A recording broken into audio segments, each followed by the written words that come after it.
Hello and welcome to Richard Codey Arena. I'm Jacob Gorn. I'm with Ryan Lowy, and we got the 5-5-2 Summit Hilltoppers facing off in a McInnis battle against the West Orange James Caldwell High School. Or West Essex. West Essex. Yeah, West Essex James Caldwell High School Knights. 4-7 is their record. We'll be right back after this. He's going to take it himself for a championship! A double play wins it from Frazier! Turn it to the end zone. What a catch! McInnis on touchdown! Into the layup goes at the buzzer. Wins it! The championship!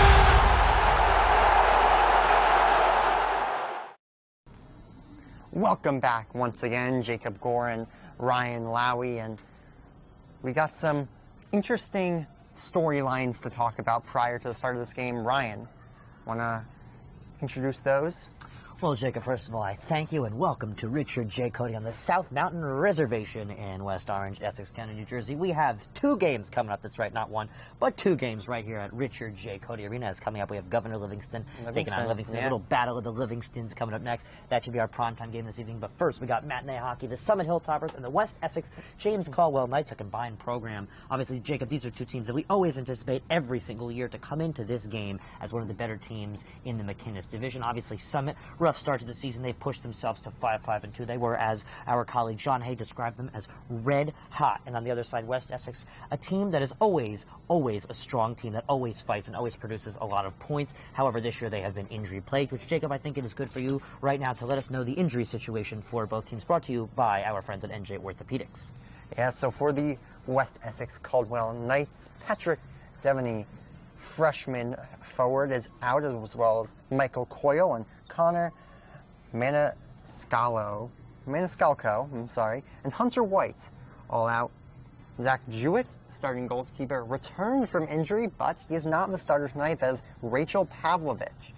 For Summit, Andy Chung is out, as well as Chris Magovern and Paul Rubenstein. And Jacob, let me tell you, it has just been an injury issue for West Essex all year. It's really just been their story, if you know what I'm saying. They've just really been plagued by injuries all season long. Yeah, I mean, it started out with Ty Vastola being out even before the season even started. Early on, Zach Jewett went out. That didn't hurt them as bad as West Essex Caldwell expected. Rachel Pavlovich filled that void very well. In her 6 games played, she has a .909 save percentage, so she has been very solid in net. But you know, losing one of, if not possibly your best forward in Ty Vastola, that really hurts, Ryan. No doubt about it. That is really going to hurt them this game. They have a big one coming up. They're taking on the Summit Hilltoppers. The Summit Hilltoppers, a very similar situation. They're missing a lot of players today, including their best player on the roster, debatably, actually not present. Nathan Steele, at least for the start of the game, will not be present. As you said, we've been alerted that he is actually going to be arriving to the game late, either late first period or the start of the second period. So they will be getting him eventually, is the hope. But for now, or at least for the start of the game, he will not be joining the Hilltoppers. That's right, he will not be, but coming up soon, right after this, we have our keys to the game right here on the D1 Media page on the NHIIHL Network. You do not want to go anywhere. 2 games coming up next. The first, Summit and West Essex. Keys to the game next. One of New Jersey's premier high school basketball teams gets their coverage from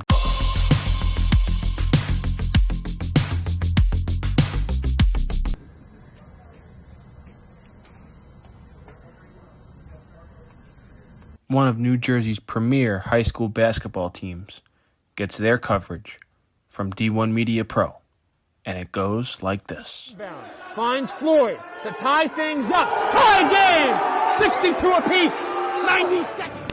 Floyd attacking and throws it down! Corey Floyd! A missed opportunity down low, behind the back to Bueno and 1! Lawrence with Floyd to lob it up on a slam! Too low for Dunn. Wilcher to Floyd, brings it in and 1 on the lob! Thought about the 3, drives baseline. Oh, what a start for Corey Floyd! Rowdy here with Corey Floyd after a tough... Wilcher, 3, got it! Simeon Wilcher is fired up! And Simeon Wilcher all alone with the flush. Rowdy here with Simeon Wilchers. And a pass taken away by Marshall. And he'll throw it down. Tosses it ahead to Valencia. Serene driving and throws it down. He can't get around, and a turnover. Corey Floyd has it. Step through, lay in, build the basket. Marcus Rowdy here with Roselle Catholic head coach Dave Boff. Dave, you're coming up. Now it's your time to join. Welcome back to Codey Arena as we get set for warm-ups here between the Hilltoppers and the Knights. Ryan, you want to give us our keys to the game for both sides? That's right, Jacob. We got an interesting keys to the game coming up for you. First off, for Summit goaltending. Summit goaltending has just been rock solid this year, Jacob. We don't have a goaltender present. We are very much looking forward to the starting goalkeeper unit that we are going to see for the Summit Hilltoppers today. It's going to be Ryan Cohen, the junior goalkeeper. In his career, he has a .940 save percentage in 3 games played this season. He's only played 2 games, so he's not played as many as Stephen Louisel, I guess it is pronounced properly that way, who is not present in the arena today. And Ryan Cohen, in his 2 games played this season, has a .906 save percentage posted, which is not bad at all. So for some, we're going to keep an eye on Ryan Cohen for the goaltending unit. One thing to know about Ryan Cohen, last year played only 1 game, but he had a shutout in that 1 game. He's only a junior, which means next year there's a chance he will split time a little more with Louisel. Yeah, that's right. Him and Louisel will probably be switching off time next year. Louisel, only a freshman, so he's really the next in the program. So Summit Hilltoppers goalkeeping, not just a key to the game for today and seeing Ryan Cohen for his next game this season, but just generally for their entire next couple of years, they really have a good goaltending situation. Definitely so do. Summit has posted themselves in a good spot and a strong start. Summit is taking on a West Essex team that has just been very streaky this year. They've been on, they've been off, they've been off, they've been on. So they just got to start off strong and put West Essex in that position that they've been put in so far 7 times this year in their 7 losses, in which I think the most intriguing loss for West Essex was probably their loss in that holiday tournament against Oratory Prep. Oratory Prep in the division lower in the Kelly division. So Summit definitely is not the worst team this year at all to play West Essex. In fact, they might be one of the better when they're on their game. They're also very streaky this year, and they should have very good competition versus the West Essex Knights, which brings us to their keys to the game today for the West Essex Knights. Pavlovich in net. So for Pavlovich in net, we got to talk about the fact that Zach Jewett is back, but Pavlovich is still starting, Jacob. Yeah, I mean, that is just a huge revelation. I'm stumbling my words there, I'm sorry, as we see the players getting on the ice for warm-ups. But Pavlovich filled the gap of Jewett extremely well, Ryan. 909 save percentage, obviously nothing to scoff at, especially at the high school level. There's a reason she's still starting. Yeah, no doubt about it. So she's going to be in goal, doing an excellent job this year. Keep an eye on Rachel Pavlovich. She's just been doing a great job helping West Essex propel without their starting goalkeeper. Out, Jewett is back. He might see some time today. We'll see how the game goes. Just a great goalkeeping tandem that both teams have. And the first line sticking together. Jacob, this West Essex first line, we have the lines posted. A great thank you to John Hay, who's covered a lot of West Essex games this year. Rocco Garcia, Luca Infusino, Joey Castellano, all present today, all healthy and ready to play some first line hockey. As now taking the ice are the Summit Hilltoppers, the West Essex Knights, in the midst of a warm-up. Ryan Lowy, Jacob Gordon, Sean Colasarich. The energy is here, the first of 2 NHIIHL McInnis Division hockey games right here on the D1 Media Pro page on the NFHS Network. Saturday night, prime time hockey, Jacob. I'm excited. I don't know about you. Very this excited, should be a very Ryan. fun day. I'll be taking over play-by-play for Governor Livingston and Livingston next. But Jacob, you are in charge of the microphone for game number 1. Let's get into our goalkeeping matchup. As I was saying earlier, we really highlighted it already in our keys to the game. Just a reminder, Ryan Cohen, usually the backup goalie for the Summit Hilltoppers. He's starting today, game number 3 for him on the season. And West Essex, although she's done a lot of starting recently, she is not scheduled to be the starting goalkeeper for today, but she was given the job because Jewett is present, but Jewett will not be starting today, Jacob. That is a key milestone for Rachel Pavlovich as a player. She's only a junior, so she's really getting a preview of her starting job for next year. What a phenomenal goalkeeper she is. Yeah, what a great job. Start of the year as the backup goalie. This feels like one of those stories that you hear in college, in college football, where the starting quarterback gets hurt, backup quarterback steps up, fills the role extremely well. It gives me just a reminder of how Dak Prescott got there. Yeah, exactly. I mean, there's tons of quarterbacks that go that route. Pavlovich, this story reminds me a lot of that. She's done a fantastic job, as I was saying before, filling the void.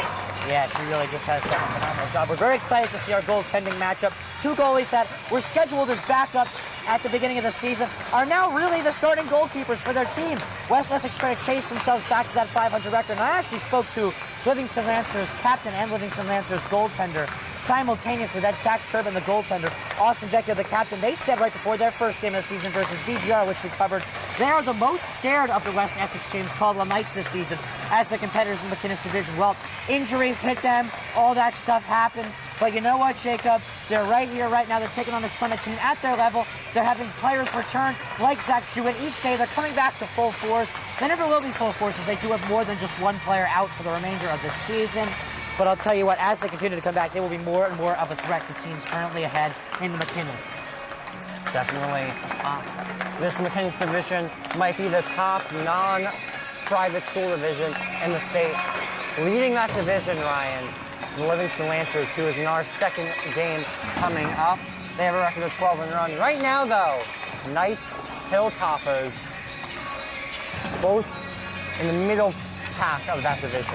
That's right. We got good McInnis hockey coming up next. Jacob, the McInnis division is so much fun. You're not really ever short a good hockey game. Even Montclair, a winless team at last, puts up a fight against teams like Summit, teams like West Essex. We really just see some of the best hockey in the state of New Jersey at the public school level right here, maybe even in the nation. You just take a look at the talent that this division produces. It's just immaculate. Fantastic. As we have about 4:45 remaining in warm-ups. We're going to take a quick break. We will be back shortly in time for Puck Drop. We'll be back right after this. The North Jersey Orthopedic and Sports Medicine Institute is the preferred practice for diagnosis and orthopedic treatment in New Jersey. From the moment you become a patient in our practice, our experienced team supports you until your full recovery with education, compassion, and understanding. Our focus includes sports injuries, as well as the treatment of a broad range of orthopedic complaints, from common tendon ailments and arthritic joint pain to traumatic injuries. Our facility offers an on-site physical therapy suite, in conjunction with specifically designed exercise programs, non-invasive and advanced healing technology. We can not only address the current injury, but also find the underlying cause, such as muscle weakness, imbalance, or improper form.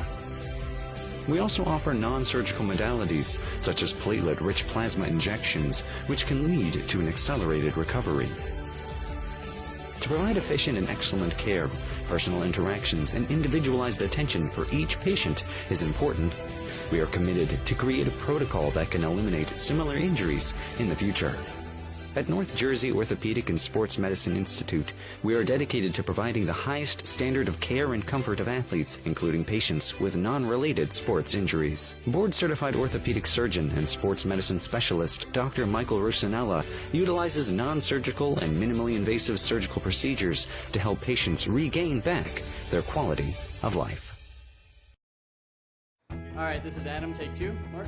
I guess. I go like this. The best part about playing football in Texas has to be the reaction from the community. I want to encourage others to play volleyball or choir because you get to experience new things and do stuff that you've never done before. My reason why is passion. My reason why is pride.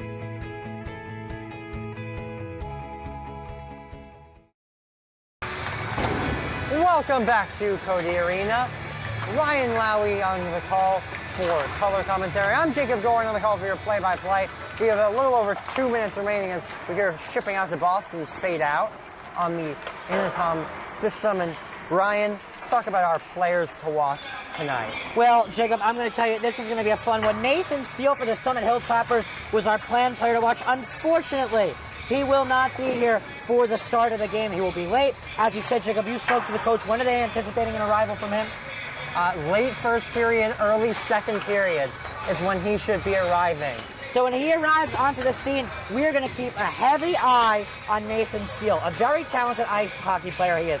But Dylan Goldfarb is also a player we want to keep an eye on today. Dylan Goldfarb is a junior forward who in his career has 12 goals, including 7 of them this season. He also has 11 out of his 28 assists this season and 18 points so far this year. So let's keep a hefty eye on Dylan Goldberg as well, the junior forward. And for the West Essex Knights, Jacob, we can't emphasize how excited we are to see this West Essex entire first line, as they've really just stuck together throughout all the injuries. But I really can't wait to watch Luca Infusino. He's just a brilliant ice hockey player. 4 goals and 5 assists, 9 points this year. He's partnered with Rocco Garcia and Joey Castellano as the center on the first line. A lot of talented ice hockey players trying to propel 2 very strong programs with a record that doesn't really announce how good they are right here in less than a minute on the D1 Media Pro page on the NHIIHL Network. Yeah, as you mentioned, less than a minute remaining until warm-ups are over. Shortly after that, we'll have puck drop.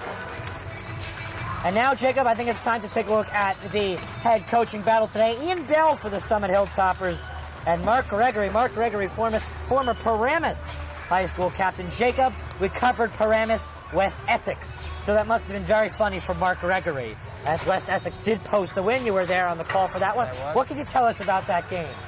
Well, it really just showed you how good a team like West Essex is compared to some of the lower grade public schools in the state of New Jersey, like Paramus, or in lower grade in terms of ice hockey, I should specify. Right, so we are just 5 seconds away from the horn going off. Livingston is in attendance on the left side, taking a look at their possible McInnis Division battlers in the early and late rounds of the McInnis Cup coming up at the end of February and of March. Jacob, that's going to be a fun cup battle, but we're getting somewhat of a preview of possibly what the early rounds could be. Summit and West Essex, and possibly these are the 2 teams that I would predict that could make an upset run, specifically West Essex, as we know the healthier they get, the more talented they are. And the fact that they've posted 4 wins without, Jewett being present for a lot of it, all these players like Pavlovich stepping up, that is really impressive. Extremely impressive. As players are heading to their bench, West Essex in their home, white, black, and red, and Summit in their away, burgundy and yellow. Jacob, we have 3 schools represented today, West Essex and James-Caldwell combined program in which they've been for a while. It's really funny to think West Essex, James-Caldwell is one program, but rivals in almost every other sport split. It's very funny to see that they just come together for ice hockey, but they do very well at it.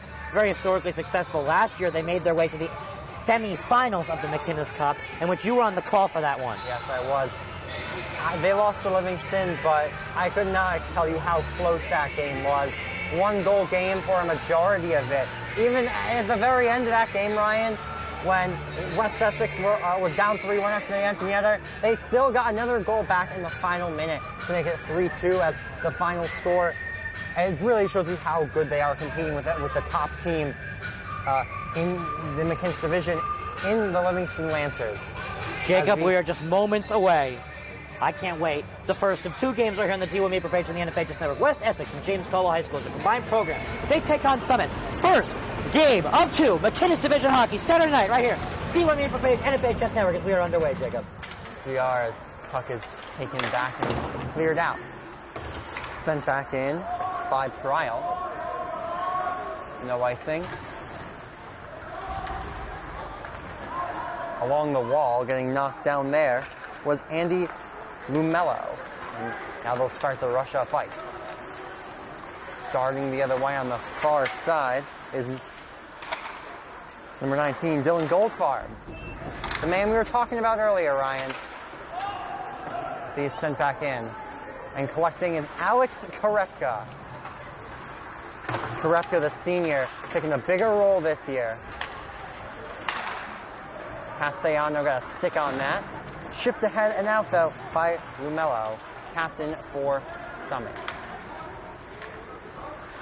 Jacob, I'd just like to say the wheels on Matt Riggin. He might be one of the fastest skaters from the McInnis Division, absolutely zooming down the ice, so keep an eye on him. And don't give him an open lane if you are the West Essex James-Caldwell ice. Look at him zooming down the ice.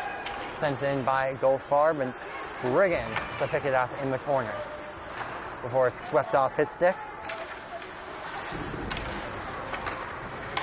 Jacob, one thing we don't mention enough about the McInnis is that it is a hard-hitting ice hockey competition. McInnis hockey, it is a lot of shoving, a lot of pushing, a lot of rough hockey, a lot of penalties. Oh yeah, when you watch McInnis Division hockey, especially compared to McMullen or Kelly division, a lot more hitting. You see a hit right there along the wall by Pat Lumello. It's almost as if we predicted it coming. Joey Castellano, the man checked to the ice. Looks like we might have a penalty here. We had a whistle. Yeah, we're going to have a penalty, Ryan. Pat Lumello to the box. First power play of the night. We'll go to the West Essex James Caldwell Knights. And Jacob, I just want to mention the McInnis division standings at the moment as we have 4 McInnis teams showcased tonight at Codey back-to-back. Livingston at first is 12-1. Westfield right behind them at 9-3. I was there for that matchup. Livingston a 3-2 victory. I'll get to more on the standings right at the next game break. Puck sent all the way down the ice. No icing, of course, because the Knights are in a power play as it's collected back behind his own net by Korepka, who will regather his troops. Korepka starting the attack up, but gets it to Rocco Garcia, team leader in points for the Knights. Garcia the other side, Enforcino. Enforcino to the top. Korepka back to Enforcino, back to Korepka at the point. Stick wasn't quite in the correct spot. I'll give it to Namiatov as they'll reset. Enforcino tries to bank it back. Shipped out. Pavlovich forced to cover as the incoming attack coming from Dylan Goldfarb. Minute 16 left on the power play. Ryan, you want to give us our remaining standings for the McInnis division? Yeah, that's right. So Jacob in third behind Westfield, the team taking on the #1 Livingston Lancers, 8-2. Governor Livingston. Glenrock, the defending champions, 5-3. They're in fourth. They've had a lot of games pulled from them this year due to COVID-19, including their first meeting versus Livingston. The next one is coming up a week from today, right here on the D1 media page in the NFA. Just never got the Ice House in Hackensack. Will be there. Yes, we will. Sent ahead. Now, Jacob, I think that might be the McInnis game of the year as of now. Well, I mean, scheduled to be game of the year. I mean, the defending champions who've had a pretty strong season, kind of chopped away by COVID, and the Livingston Lancers who have just been absolutely dominant. Last year was a 4-0 difference in the finals, but, you know, as you said, it was really all because of just the Glenrock dominance of goalkeeping. Yes, it was. Bergman fighting for it along the wall, gets it back. Bergman gets a shot off, that's blocked away, picked off. Bergman fighting for it again. Lowry, Jordan Lowry, that is. Almost had a chance to clear it out, he could not. Bergman back to the top. Bergman again, back to Pryal. Pryal, wrist shot, redirected just wide of the net. Korepka had to go off his skate. Bergman blast, blocker aside. Ryan Cohen having a strong start to this one as that will do the Knights power play. Pavlovich tapping her stick saying, guys, penalty's over. Puck is sent back in off the pad of Pavlovich. Korepka sweeps it to Bergman and chips it ahead. Luca Enforcino had knocked off his stick. Enforcino, nice play to knock it away. Really nice move. Oh, wrist shot just wide on the short side. Tried to get a backhand centering attempt off. Namiatov. And Pryal fighting for it. Jacob, that shot from Enforcino, that was electric.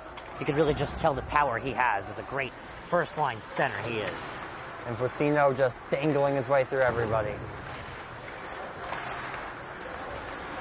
Shift ahead. Enforcino. Oh, we have a offsides on the Knights. Now, Jacob, going back to the McInnis standings right below Glenrock, that's where Summit sits at 5-2. Rough start to the season.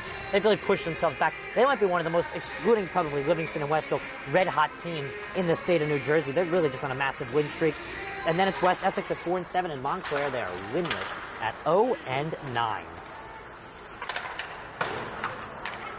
Garcia got a stick on it, so no icing on that play. Shipped not out. Sent back in by Tommy O'Hearn, older brother of the freshman Sammy O'Hearn, also playing on this team. Battle along the wall. The Summit will dump in. Picked up again by Tommy O'Hearn. Good play to chip it out. Garcia across to Joe Namiatov. He has wheels. Namiatov firing high on Cohen. Bobbled it a little there. Did end up covering it. 9:50 remaining in period number 1. Now, Jacob, we at the D1 Media Pro page on the NFHS Network have mentioned how red hot Summit has been. And now let's talk about where they've been since their 6-0 loss at the Seton Hall Prep Pirates of one of the toughest divisions, probably in the nation of the Gordon. They beat Ramapo 2-1 in the Ice Ball Classic, and they beat Governor Livingston, the buzziest team in the state, New Jersey, 5-2. That's a big win for them. Then they beat Montclair 8-0. They handed Montclair yet another loss. Then they tied Randolph 4-4. So they have not lost. I apologize if I said win streak. They have had a lossless streak of 4 games prior to their loss to the Seton Hall Prep Pirates at Codey. Very impressive. Very impressive run from the Hilltoppers. Behind the net, collected by Lumello. Andy Lumello, that is. Brother with Pat Lumello. Behind the net, trying to tuck it in front. Oh, good opportunity there by Schuschmeier. Sent back to the top. Well, they waved off offsides. Not offsides, I'm sorry. Oh, puck got squeezed through the crease. Transfer Mason Schuschmeier. That's a nice thing you got to settle with, Jacob, because that was quite close. That one just snuck right through Pavlovich and just didn't fit into the back of the net. It's close. Yeah, Mason Schuschmeier with a couple real nice opportunities in front of the net. Couldn't bury either of them. And the Knights settled with an icing call. Allows their team to change. Just remember, this is not the National Hockey League where we're forced to keep your guys out on there on the ice. And then there's an icing. The faceoff is won back. Sent across. Wrister, short side, save, rebound, in front. Oh, swept away. Still loose, chipped high of the net by Schuschmeier. Behind the net. Good hit there. Centering attempt off a stick. Karepka picks it up. Karepka dumps in.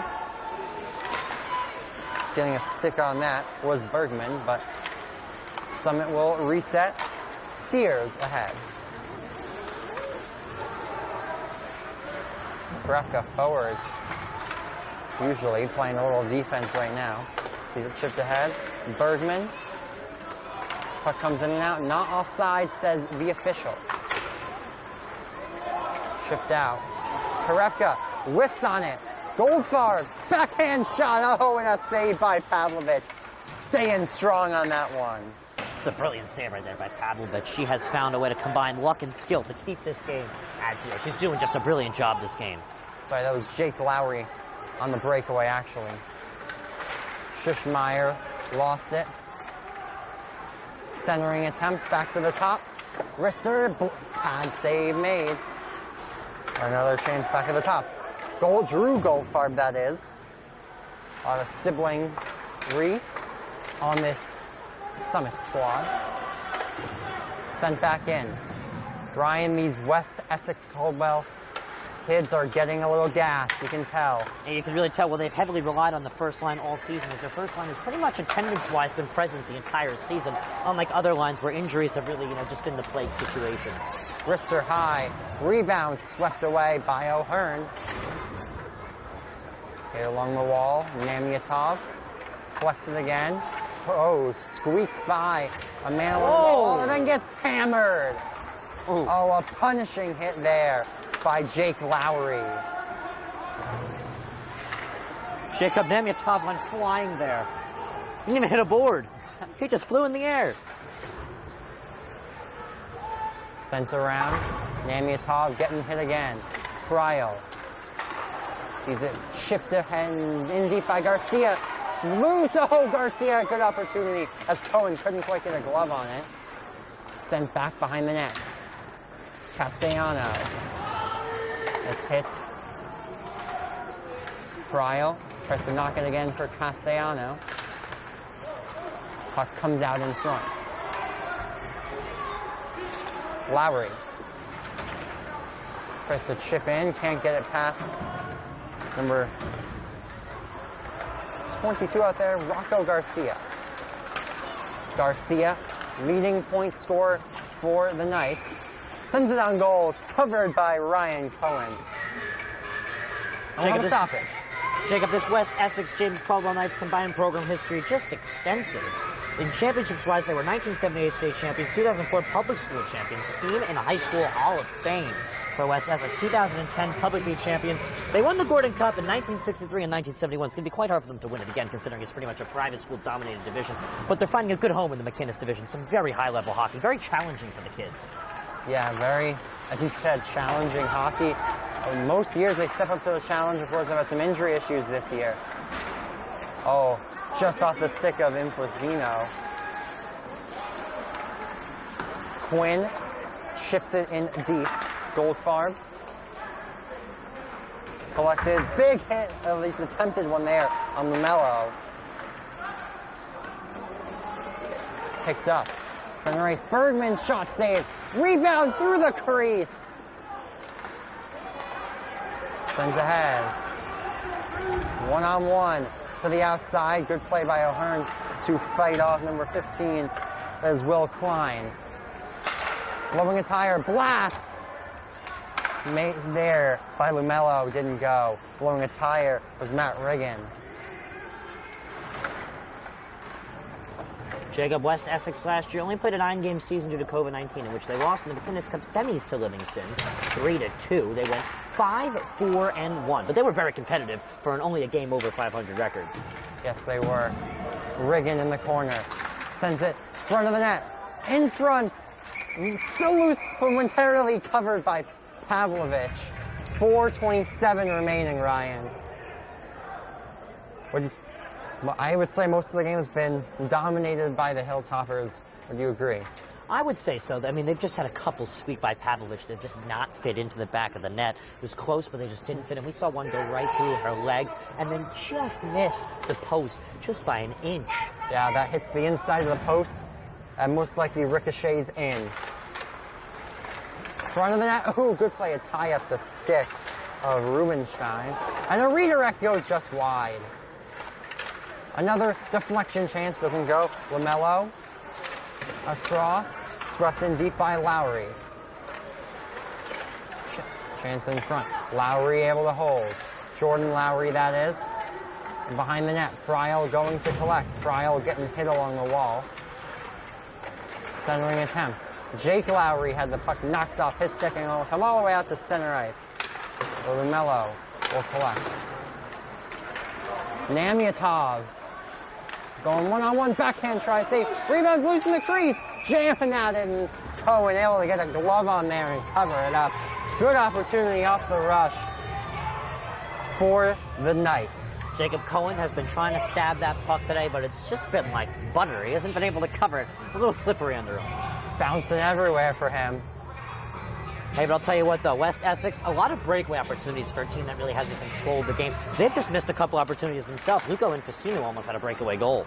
Namiatov sends one on net. It's a weak shot. Didn't get far. Castellano battling in the corner. Goes send it behind the net. Namiatov, good play to slow that puck.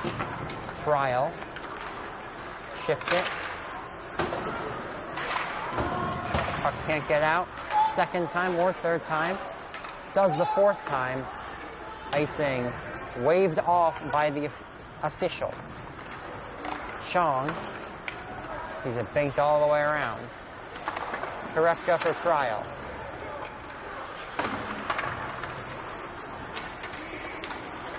Sent in deep.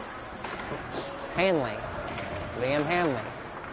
Had it stripped off his stick by Chong.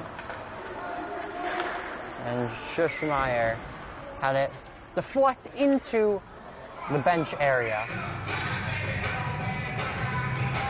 Well, Jacob, so far I would like to say shots-wise, I think West Essex had the clearest opportunities, but Summit has had the most opportunities. They've also had a lot of bounces and deflections that just missed the net. Like at least 3 or 4 of those today that we've seen leave a face-off from the middle.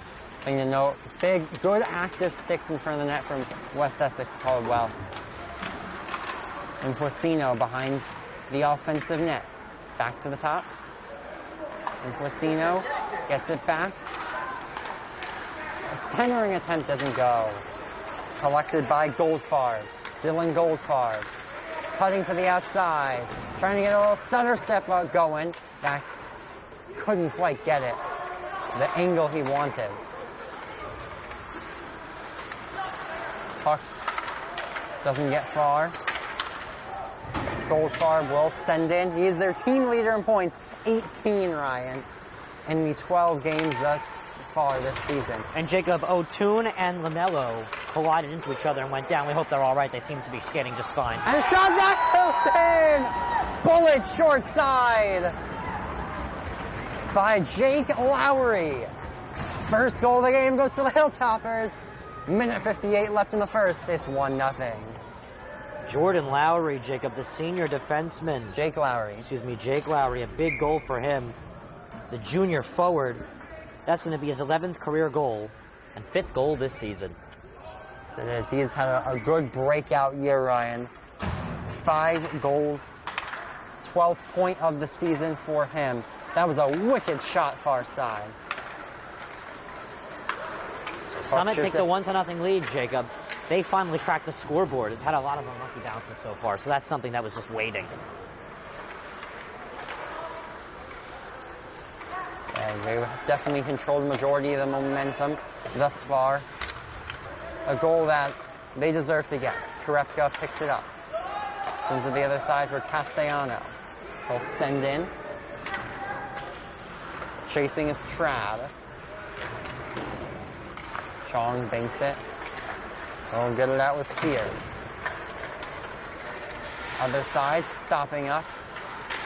Goldfarb. Shot short side.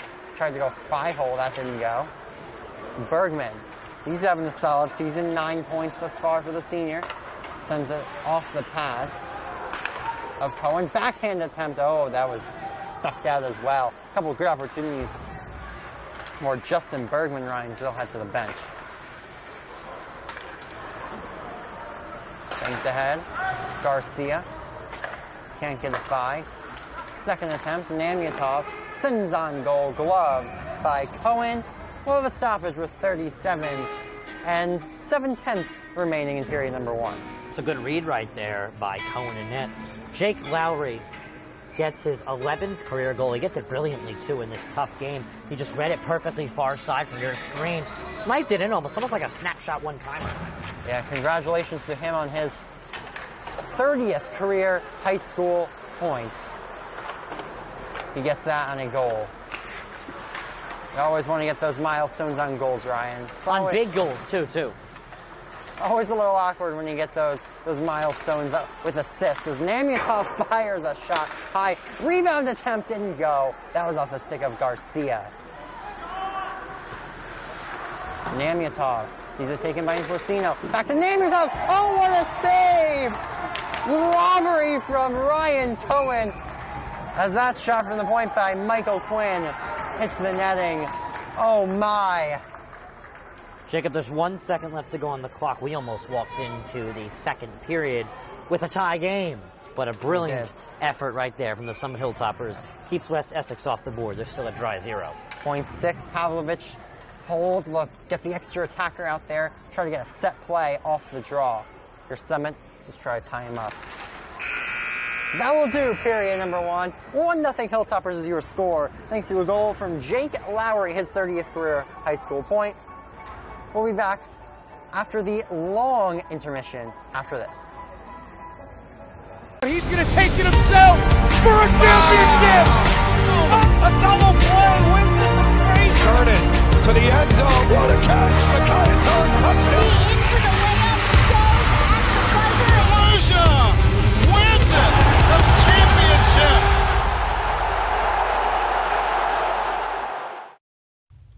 When one of the top public high school athletic programs in the state of New Jersey uses the #1 live stream in the nation. Flip to Carson. He went the 90 yards on the kickoff return. He's trying to finish it off with a touchdown, and he does! Jakai Carson. Ball court. Passed on over to Capstraw. Capstraw will dive in past 2 players, and she's able to load up and score. That is the 1,000-point club type of play right there. You can't ask for better than that one. Pass across. Stick down by Murphy. Send a shot and deflected. They score! 2 now.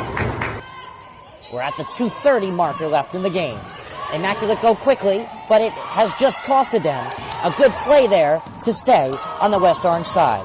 Diving in quickly is Capstraw, and she herself is leading West Orange to a comeback. 5 on it along the far corner, tries to send it in towards goal, has a man! What a pass, what a goal! Emma Mitchell to Gianna Festino. Short shot on goal, off post, bang! West Orange gets the goal, and they win. They take down the number 2 ranked Seton Hall Pirates. What a thrilling game! So a free kick for West Orange. She sends it towards the net.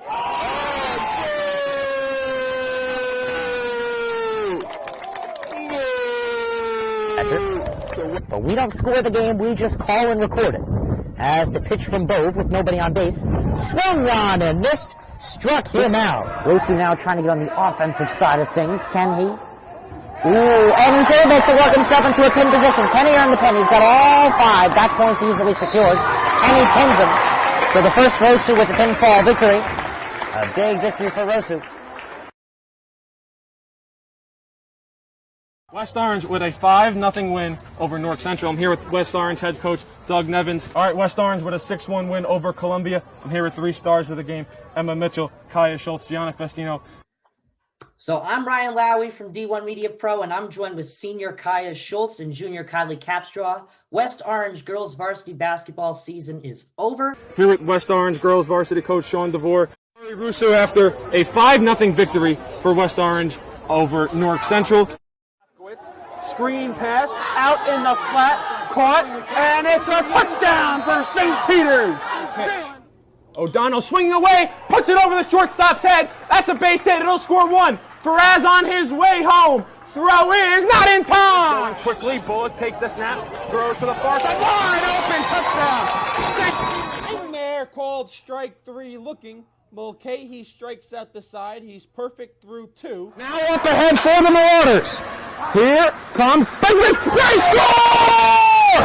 Michael Benkovitz for St. Peter's Pep. Bounced on the ground to short. Faraz Fields flip to O'Donnell 1. Throw on to first in time for a double play. Just we'll look back out there for the Marauders. He takes the snap. Looking over the middle. Has a man. Can he scores? Reels it in. 35. Stick on to the defender. Still on to the 20.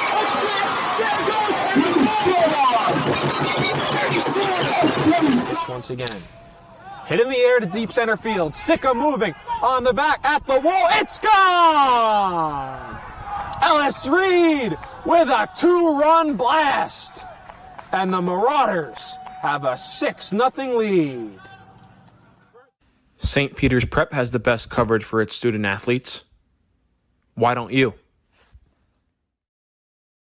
Are you interested in pursuing a career in sports marketing or creating impactful sports content? You can get experience in high school by being a part of the RISE program powered by Ortho Carolina. It will give you a head start on an exciting career. The RISE program exposes students to industry professionals and gives them real-world experience by creating content and marketing the teams at their own high school. To find out how you can be a part of RISE, email us at contact@readinessandsportseducation.org.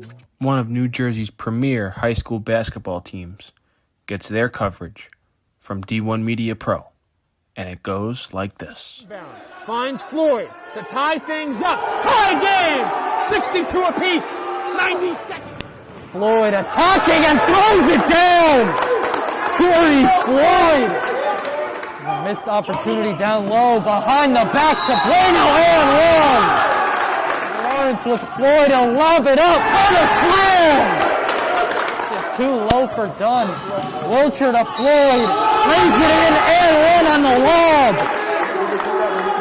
Thought about the 3, drive, baseline. Oh, what a start for Corey Floyd! Rowdy here with Corey Floyd after a tough 6. Wilcher, 3, got it! Simeon Wilcher is fired up! And Simeon Wilcher all alone with the flush. Here with Simeon Wilcher. And a pass taken away by Marshall. And he'll throw it down. Tosses it ahead to Valencia. Sering driving and throws it down.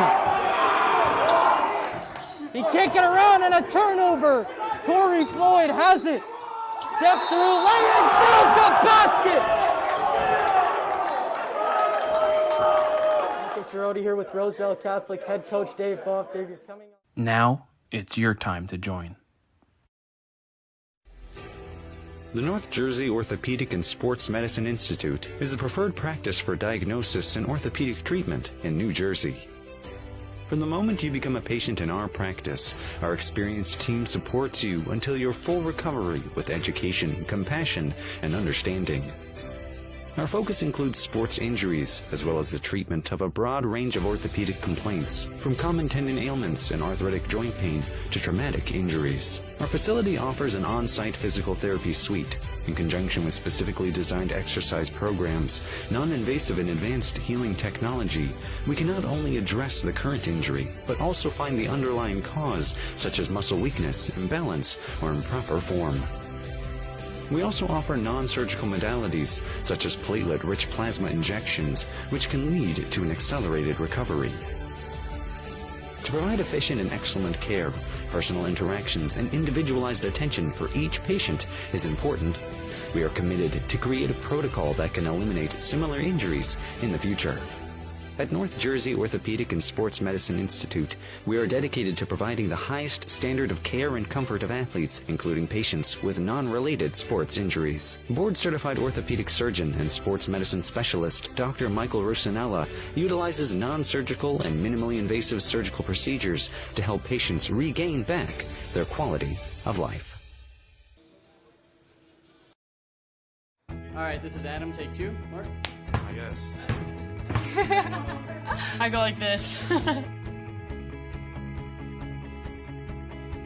The best part about playing football in Texas has to be the reaction from the community. I want to encourage others to play volleyball or choir because you get to experience new things and do stuff that you've never done before. My reason why is passion. My reason why is pride.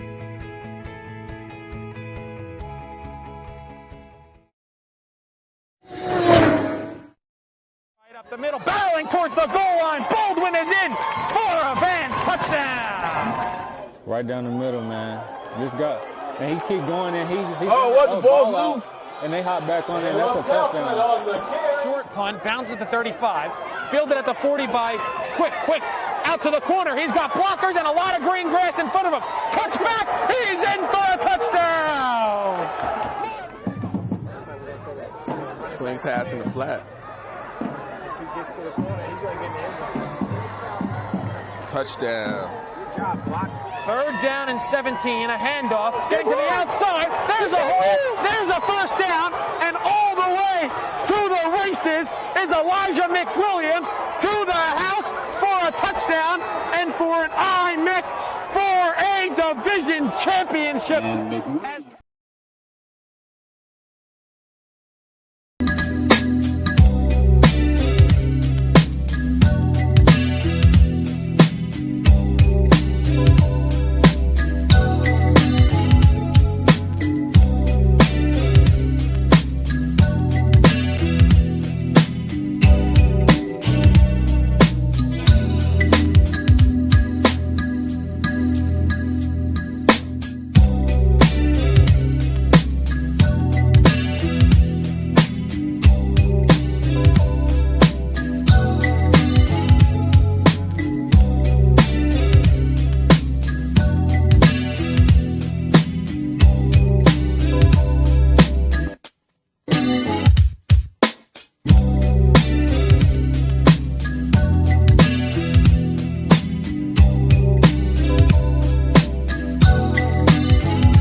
Over to Floyd, he's open, thought about the 3, drives, baseline. Oh, what a start for Corey Floyd! Free throw line, tries to dump a pass off, gets intercepted.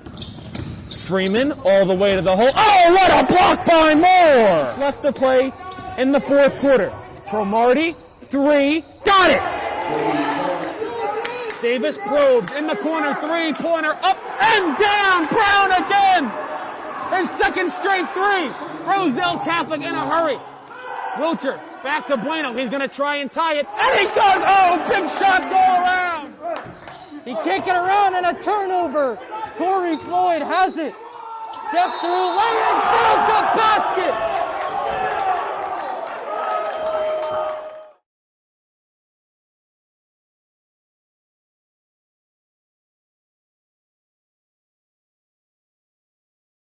right, this is Adam, take 2. Mark?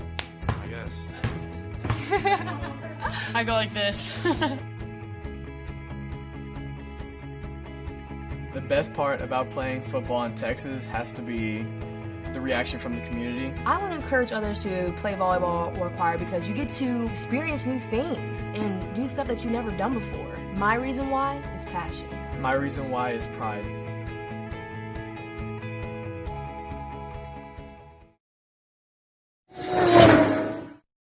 Right up the middle, barreling towards the goal line. Baldwin is in for a Vance touchdown. Right down the middle, man. This guy, and he keep going, and he the ball's loose. And they hop back on it, and that's a touchdown. Short punt, bounces at the 35, fielded at the 40 by Quick, out to the corner. He's got blockers and a lot of green grass in front of him. Cuts back, he's in for a touchdown. Swing pass in the flat. If he gets to the corner, he's going to get in the end zone. Touchdown. Good job, block. 3rd down and 17, a handoff, getting to the outside. There's a hole, there's a first down, and all the way to the races is Elijah McWilliams to the house for a touchdown and for an IMIC for a division championship.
Over to Floyd, he's open, thought about the 3, drives, baseline. Oh, what a start for Corey Floyd! Free throw line, tries to dump a pass off, gets intercepted. Freeman all the way to the hole. Oh, what a block by Moore! Left to play in the 4th quarter. Cromartie, 3, got it! Davis probed in the corner, 3-pointer, up and down, Brown again! His 2nd straight 3. Roselle Catholic in a hurry. Wilcher, back to Bueno. He's going to try and tie it. And he does! Oh, big shots all around!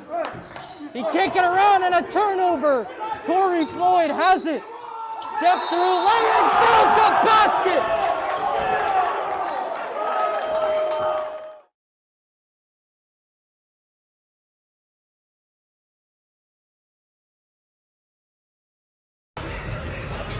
Welcome back for the 2nd period of action here at Codey Arena. Jacob Gore and Ryan Lowy on the call. Knights down 1-0 to the Hilltoppers, thanks to a Jake Lowry snipe far side and Rachel Pavlovich. On the other side, the opposite 31, Ryan Cohen, shutting the door, including a fantastic save at the very end to keep it tied. Jacob, it's been a fantastic first period of hockey, and I have to say both teams have had a lot of opportunities. Although I think it's been somewhat controlled, it's really been back and forth. This was just what I anticipated. 2 underperforming teams this season that are very high levels of hockey that could take down teams just as good as Livingston, just as good as Westfield. This is good hockey. This is only the first of 2 games, and we got the 2nd period coming up next. We do. Another one more 15-minute frame, followed by a 5-minute intermission, and then a final 15-minute frame of hockey. Then we're gonna go move to a different stream, and we'll have Livingston and Governor Livingston for you. Ryan, you will be on the call for that one. Now, Jacob, I must say I am so enthusiastic for that hockey game. It's just going to be fantastic. The buzziest team in the state of New Jersey versus the leader of the McInnis division. That's going to be fun. That's coming up next, 7:45. NFHS Network, D1 Media Pro Production. Can't get any better than that, really. No, it cannot. But right now, We have West Essex Summit period 2. Let's Get do loud. it. More McInnis Division hockey. This puck is dropped. Korepka getting a body on that, sent to the corner. Goldfarb getting a shot off, save, rebound, side of the net. Didn't go. Goldfarb trying to get a stick on that. Lowry, the top shot. Redirected by Goldfarb. That went off a stick though. Garcia. The puck not go out. Sears able to hold the zone. Sweep it back in. In for who? Dangerous doings there by Pavlovich. She almost swept it right to a Summits Hilltopper for a wide open net. So we're going to have a penalty here. Alex Korepka getting his stick tingled up and Dylan Goldfarb, I'm sorry. It's going to be a hooking call. 45 seconds in to period number 2. Jacob, those like Alex Korepka heading to the penalty box for the West Essex Knights. And now Summit's going to be on the power play up by a goal, so they're really just trying to take control here. They've got 2 minutes of 5-on-4 hockey. And I got to say, aside from a few minor stints of not being able to cover the puck, Ryan Cohen has been doing an excellent job in net. Yes, he has. He had a few rough stints in the first period, though, with trying to cover the puck, but he also had a nice seared line drive shot save from past the blue line. And across blast deflection! Gus Chong with a bomb that went off a Knight's skate 6 seconds into the power play. 2-0 is your score for the Hilltoppers. Well, you know, they're going to give that to Gus Chong, it looks like, and well, Gus Chong, the freshman defenseman, has 2 goals in his career coming into this one, and he just scored his 3rd. So Gus Chong has his 3rd goal deflected off of a Knight's skate. Yes, it did. Little lucky power play roll. And as they'd say to the New York Rangers, it's a power play goal. Sam Cohen. Jacob Chong just set up there for the slap shot, and he just perfectly executed it. And Idaho, good stick work there by Quinn. O'Hearn sees it wind around, he'll get it back. Tommy O'Hearn he's knocked off the puck. Recollected at center ice. Sent across by Lumello. Now Bergman trying to chip it ahead and by Goldfarb. Goldfarb able to fight him off well. Castellano can't get a stick on it. O'Hearn. Poor play along the wall leads to him having to recollect it. Winds it around. Bergman turns it over. Sears shot save made by Pavlovich. Nothing against Pavlovich, Jacob. She's just done a brilliant job this game. A good effort. Unlucky roll the second time, most definitely. And a perfect setup shot the first time that was executed by Jake Lowry. So Pavlovich should continue her effort. She's been doing just a brilliant job filling in for Jewett. Could we possibly see, if this game continues to go in Summit's hands, a possible return of Jewett this game? Possible. If it becomes a blowout one way or the other, definitely possible we can see a return of Zach Jewett. I mean, Jewett, a phenomenal goalkeeper, always gets coverage attention. No icing. Garcia laying the body. Sent in deep. And Porcino. Can't quite strip it away. Goldfarb winds it to the other side. Korepka swats it the other way. And Porcino. And will get it back behind the net. Centering in front. Oh, just missed the net. Namiatov had a real solid look, Ryan. Just couldn't get it on goal. Just missed it, Jacob. And Summit will not try and recap on it, but it looks like this is going to be a good effort to stop it from Neil Kyle. Sent the other set way. Cryle ahead. Too far of the stick of Namiatov. Lumello sees him sending ahead. Big hit by Alex Korepka there. Laying out the body on Drew Goldfarb. Swept ahead. And Porcino will chip in. That line will head to the bench.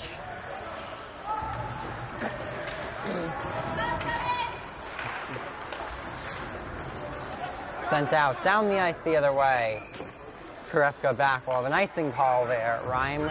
11:48 remaining in period That's right, 11:48 remaining in this one. Next up, though, on the schedule for Summit, they got to wait 10 days because on 1/25, they are taking on the Glen Rock Panthers. That is the next game on the schedule, according to NJ.com. They could squeeze some in between last second, the athletic director's crew.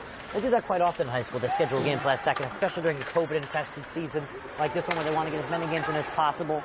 But their next game on the schedule, Glen Rock in 10 days, is going to be a tough one. Sends a cross almost off the skate of Schuschmeier and then went wide of the net. And back to collect is Drew Goldfarb.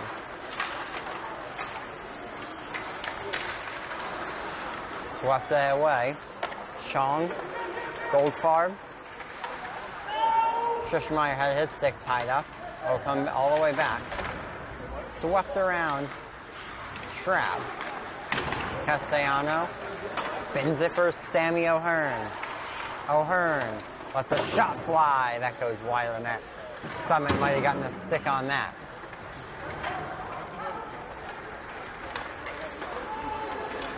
Picked up Rubenstein. Wrist shot blocked in front. Rebound still loose. Pavlovich can't cover. Oh, it just goes through the crease. Great opportunity there for Goldfarb to get his 8th of the year, 20th point of the season. Or, I'm sorry, 19th point of the season. Jacob, you can see on the other side, Summit, not the largest crowd, but they all jumped up and just sat right back down. That's just been the day for them. They've been silenced 3 or 4 times by luck itself. You got Luck and Pavlovich. Trabb sends it out on goal. Cohen content to hold on until the goal out. 10:16 remaining in period number 1. 2-0 Hilltoppers. Now, Jacob, after 125, it doesn't get any easier to Summit. They're taking on a team that currently has played 10 games in that, they've played 14 games, and in that they've produced 9 wins. That's Morris Knowles. They were once number 9 in the state of New Jersey before they were silenced by the Livingston Lancers. Yeah, bumped him back a little bit. O'Hearn sweeps the head in Porcino. Ships it for Liam Hanley.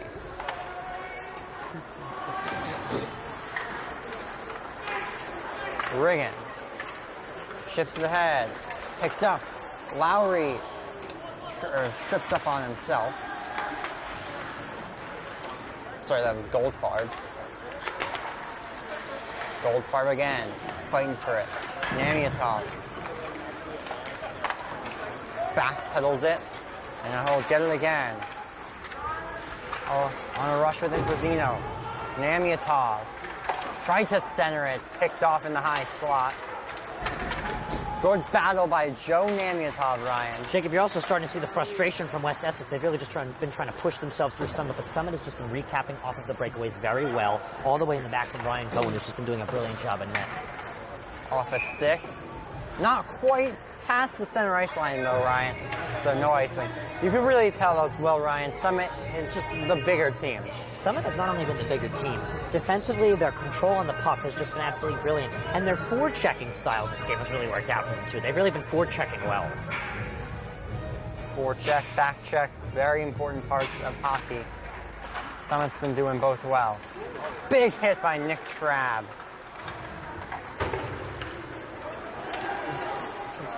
Back to collect. Bryle. Picked up again. Lamello. Behind the net. Still controls. Backs it off. Lowry back to Lamello. Save rebound. Didn't go. And Castellano content to just send it down the ice with 8:38 to go. We'll have an icing call. Jacob, I think Summit's most interesting win to get here today probably had to have been, well, I should say their best win this season, probably had to have been their win versus Governor of Livingston 5. And Governor of Livingston, ever since they were promoted from the Kelly Division last year and winning the Kelly Division Championship, have really just been a powerhouse in the state of New Jersey. They're taking on Livingston next, right here on the D1 Media Pro page on the NFHS Network. And Jacob, that's a game you don't want to miss. It is.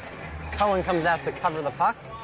So just like that, we'll have a face-off on the other side for the Knights. It's been a very back-and-forth second period, Ryan. It really has. Puck comes in and out, says the official, so Castellanos' chance is negated. I Jacob, have another face-off. These two teams met earlier this season on Tuesday, December 7th, right before the new year. The beginning of the last month before the new year, in which Summit won 4-1. First game of the season, I believe, for both squads. For Summit, that was not their first game of the season. That was their third game of the season. Rashad swallowed up. And for West Essex, that was also their third game of the season. So third game of the season for both teams. Of course, we all make mistakes. Nobody's perfect. And in that game, West Essex, scoring-wise, Justin Bergman put one through the net with an assist from Patrick Devaney. And for Summit, goals-wise, 2 from Nathan Steele, who showed up late to today's game.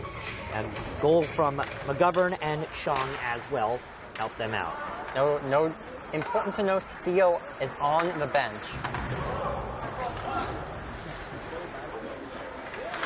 Rubenstein in the corner. Him and Sears fight for it. Swept ahead.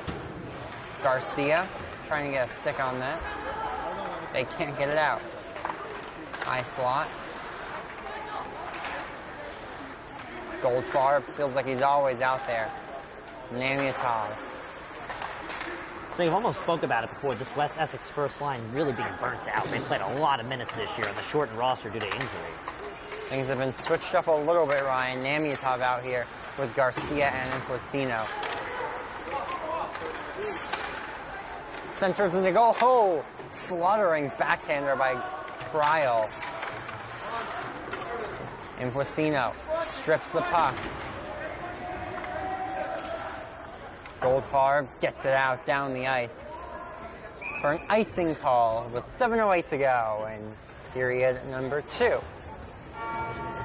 Well, Jacob, West Essex's schedule not much easier than Summit's coming up after this one. It's only going to get more difficult for them as well. They take on Livingston, the second leg of the Exit 5 rivalry on Monday right here on the D1 Media page of the NFA just now. Then they're at Montclair on the 20th. The 22nd, they will host Mendham. Then they're at Westfield and Glen Rock. So very, very tough schedule for them coming up. They need to start producing wins and get streaky. Yes, they do. This would be loss number 8 for them on the season if they lose in 12 games. Oh, a Knight takes a stumble trying to collect the puck. Bergman tries to chip it ahead with Namiatov. He cannot. Sent back in.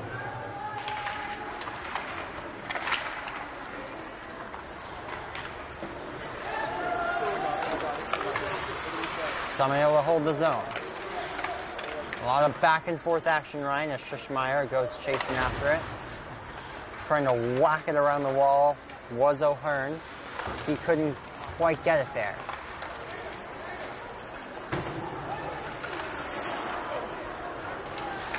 West Essex needs a change. Cutting in front with a chance was Pat Lumella, one of the co-captains of this team with his brother Andy. Shutting the door was Rachel Pavlovich, though. 2-0 Summit, but she is not the reason of that score. She has been lights out. Had a great game so far. Really just done an excellent job taking Jewett's spot. And I really think the fact that Jewett's not starting this first game back really shows the effort that Pavlovich has put in and the dedication. She's really just done a brilliant job. Hats off. It's a great story, too. Little extracurricular activity, Jacob? Yep, a little bit in front of the Summit net.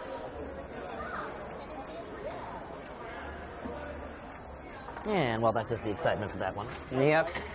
Things are cooling down a little bit. Kennesaw always a little more aggressive. As I said, it is like the NHIIHL of high school hockey. It is exciting, and it is fierce, and it's hard hitting. Or you know what? Maybe I'll change that. Punishing. Maybe it's the KHL because you can't forget about the Gordon. Yes, of course. I mean, you gotta hand it. I mean, South Jersey chased me down, but I think the Gordon division might be one of the best. But it's by far the best in New Jersey, in my opinion. Penalty here, Ryan. Hooking call off the draw. It's going to go to Jordan Lowry. Yeah, Lowry seems to be twisting around near the box. Are they going to get him in there? Yeah, he's slowly making his way there. Telling them hooking. Are these canceling penalties, Jacob? Embellishment, I believe. Yeah. Is the other one. Nick Trabb is not happy, Ryan. It's tough to be happy right now if you're West Essex. It's really just been a frustrating effort. Wow. I mean, they've been working very hard, but they have not been able to produce half as many shots as Summit has. Well, Ryan, coincidental minors, so it's 4-on-4 hockey for 2 minutes. So a little more open room for the best players on each side to work with.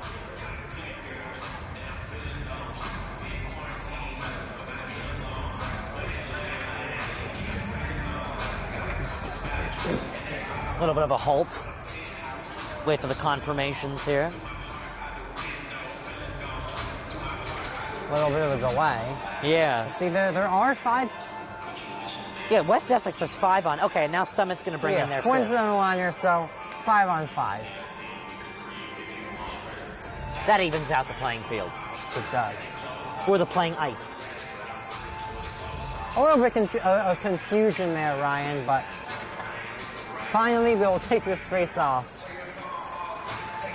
Garcia sweeps it on goal. Shift ahead. Karepka sweeps it in, delayed offsides. Is it played back? Castellano. Forward pass, turned over. Lowry backhand shot, save, rebound, score! Tapping in the rebound for his first of the year was Matt Riggin. That's his 2nd career goal. He's the senior forward. That was all created, Ryan, by a miscommunication between Joey Castellano and Gil Pryal. Leads to the bad bounce, nice play to drive to the net by Jake Lowry. Hits his 2nd point of the night. Matt Riggin taps in the rebound. West Essex is going to call a timeout here, down 3-0 with 5:37 remaining. We're going to go to a quick commercial break. We'll be back after this message. The North Jersey Orthopedic and Sports Medicine Institute is the preferred practice for diagnosis and orthopedic treatment in New Jersey. From the moment you become a patient in our practice, our experienced team supports you until your full recovery with education, compassion, and understanding. Our focus includes sports injuries, as well as the treatment of a broad range of orthopedic complaints, from common tendon ailments and arthritic joint pain to traumatic injuries. Our facility offers an on-site physical therapy suite, in conjunction with specifically designed exercise programs, non-invasive and advanced healing technology. We can not only address the current injury, but also find the underlying cause, such as muscle weakness, imbalance, or improper form. We also offer non-surgical modalities, such as platelet-rich plasma injections, which can lead to an accelerated recovery. Reach out to our friends at NJ Orthopedics if you are ever in need of any type of surgeries or assistance or anything in the medical world. Jacob, they've done a phenomenal job. And, well, we're right back here for more hockey after the timeout. And the goal, Summit with a 3-0 lead. Odd-man rush right off the bat. Shot. Saved by Pavlovich. Little trouble handling the puck there for Nathan Steele, who has returned to the game, Ryan, after missing the first period. It's his first real opportunity. He's 2nd on this team in points, behind Dylan Goldfarb. Well, Jacob, his team has really stood up for him. 3-0 lead. They had a 1-0 lead coming into the 2nd period of action. They scored 2 in the 2nd period. And they're really putting pressure on Pavlovich right now as we speak. They are. As it's taken by Sears, he'll wind it around. Sears gets it back. Tries to center. Steele will pick it up. Steele centering into Lowry. That doesn't go. Line Steele, Sears, Lowry. Really dominated today. Or at least the Sears and Lowry part. Steele has just arrived recently.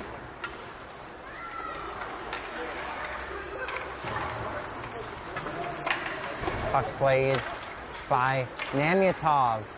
He'll pick it up, send it across, save me, oh my God! What an effort, a slide tackling save there by Ryan. Oh, and then that one goes in!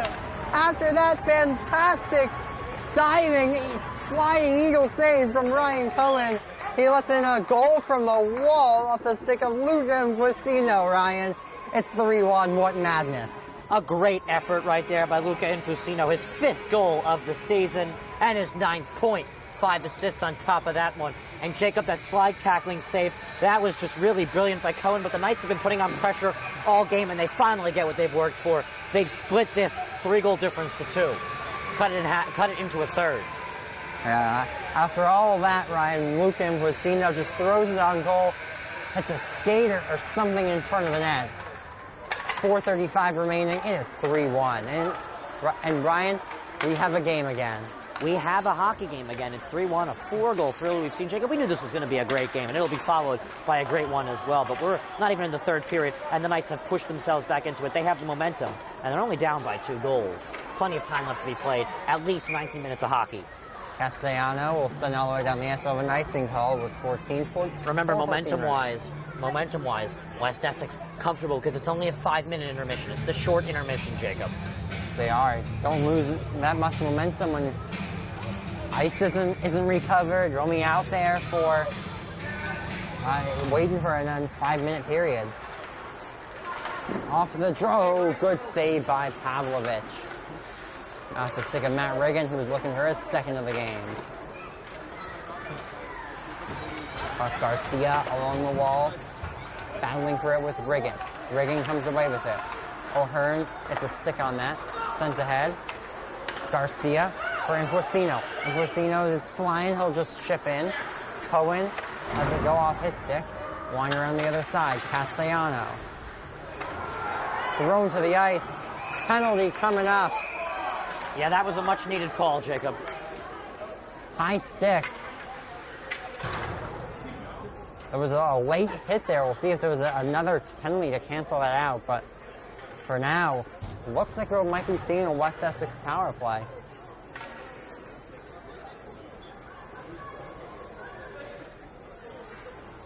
So it looks like Two guys? Yeah. I'm asking the same question as you. No, okay. Not 2 guys going to the box, Ryan. Someone going asking. Was Will Klein That's asking Andy what's going Lamello. on. He's in the box for Summit. Co-captain of this team. All of a sudden, Ryan, power play for West Essex. They get a goal here. It's only a 1-goal game. They're really pushing themselves back in. They're really using these ending moments in the second period to really propel themselves into a good third period of hockey, score-wise, that we're looking forward to. Jacob, it's only the beginning of our night. We have 3 more periods of hockey after this one. I'm very excited. They do. 4 more periods after this one. Yes, 3 more periods after this game, I should mention. Draws one back. Karepka, bomb off the glass. That sounded like a rocket. That's what it was, Ryan. Tried to send it across off a stick. Little lucky deflection right there. Worked as a clearance. Good stick. Garcia will regather his troops in his own end behind his cage.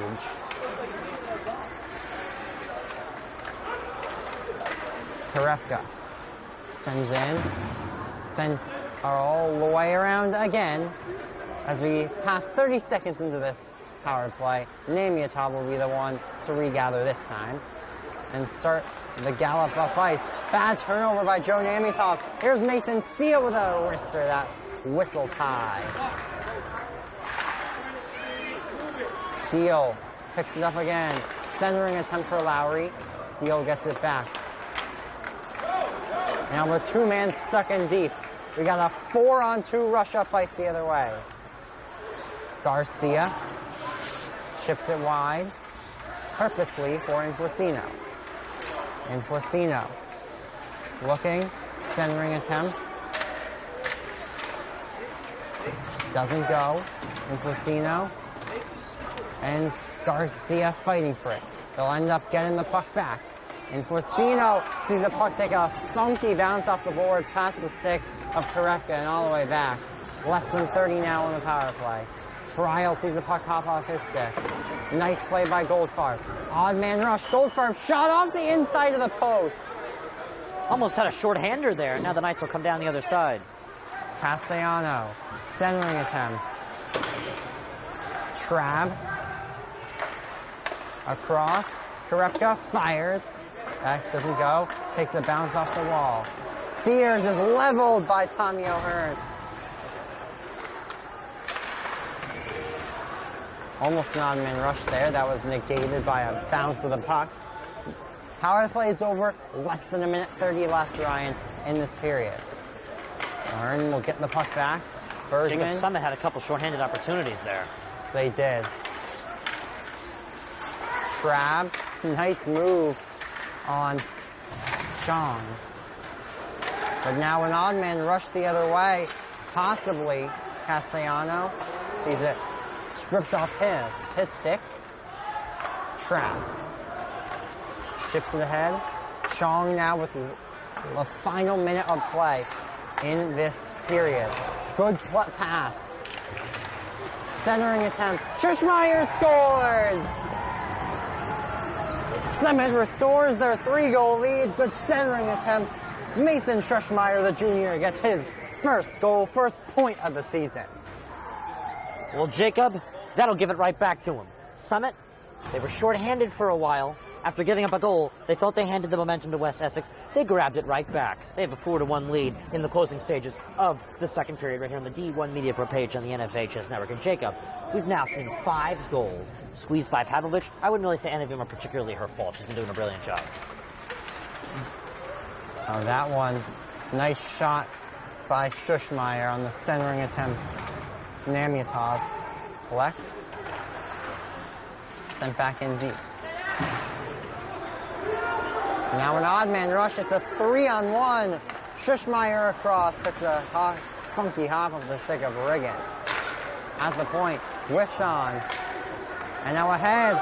Final seconds. Enforcino. Oh, pass. Just misses the stick of Garcia. Oh, and that shot goes off the side of the net. 5 to go. One final opportunity. Maybe. No. Summit will be content with their 3-goal lead heading into period number 3. We'll have a quick 5-minute intermission and we'll be right back after these messages from our sponsors. One of New Jersey's premier high school basketball teams gets their coverage from D1 Media Pro, and it goes like this. Finds Floyd to tie things up. Tie game! 62 apiece, 90 seconds. Floyd attacking and throws it down! Corey Floyd! A missed opportunity down low, behind the back to Bueno and 1! Lawrence with Floyd to lob it up, and a slam! It's too low for Dunn. Wilcher to Floyd, lays it in, and 1 on the lob! Thought about the 3, drives, baseline! Oh, what a start for Corey Floyd! Here with Corey Floyd after a tough... Wilcher, 3. Got it! Simeon Wilcher is fired up! And Simeon Wilcher all alone with the flush. Here with Simeon Wilcher. And a pass taken away by Marshall. And he'll throw it down. Tosses it ahead to Valencia. Sering driving and throws it down. He can't get around, and a turnover. Corey Floyd has it. Step through, laying through the basket. Michael Cerroti here with Roselle Catholic head coach Dave Boff. Dave, you're coming up. Now it's your time to join. The North Jersey Orthopedic and Sports Medicine Institute is the preferred practice for diagnosis and orthopedic treatment in New Jersey. From the moment you become a patient in our practice, our experienced team supports you until your full recovery with education, compassion, and understanding. Our focus includes sports injuries, as well as the treatment of a broad range of orthopedic complaints, from common tendon ailments and arthritic joint pain to traumatic injuries. Our facility offers an on-site physical therapy suite. In conjunction with specifically designed exercise programs, non-invasive and advanced healing technology, we can not only address the current injury, but also find the underlying cause, such as muscle weakness, imbalance, or improper form. We also offer non-surgical modalities, such as platelet-rich plasma injections, which can lead to an accelerated recovery. To provide efficient and excellent care, personal interactions and individualized attention for each patient is important. We are committed to create a protocol that can eliminate similar injuries in the future. At North Jersey Orthopedic and Sports Medicine Institute, we are dedicated to providing the highest standard of care and comfort of athletes, including patients with non-related sports injuries. Board-certified orthopedic surgeon and sports medicine specialist Dr. Michael Rusinella utilizes non-surgical and minimally invasive surgical procedures to help patients regain back their quality of life. All right, this is Adam, take 2. Mark? I guess. I go like this. The best part about playing football in Texas has to be the reaction from the community. I want to encourage others to play volleyball or choir because you get to experience new things and do stuff that you've never done before. My reason why is passion. My reason why is pride.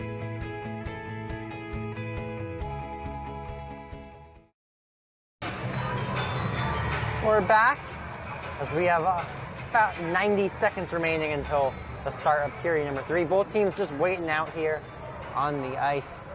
4-1 Hilltoppers is your score. We've had a variety of goal scorers though, Ryan. Lowry, Chong, Schuschmeyer, and Jacob, we Riggin. also had a first career goal as well. A lot went on today. Yes, we did. And the goal for the West Essex-Caldwell Knights, Luca Infosino. That's his 5th of the season, 10th point of the year for him, Ryan. Luca is fast, Luca is sheer, and Luca holds the pace brilliantly. Luca Infosino is just a really good player. Not only that, Rachel Pavlovich, although she's given up 4 goals, has done a terrific job in net tonight, Jacob. She has really held down the fort.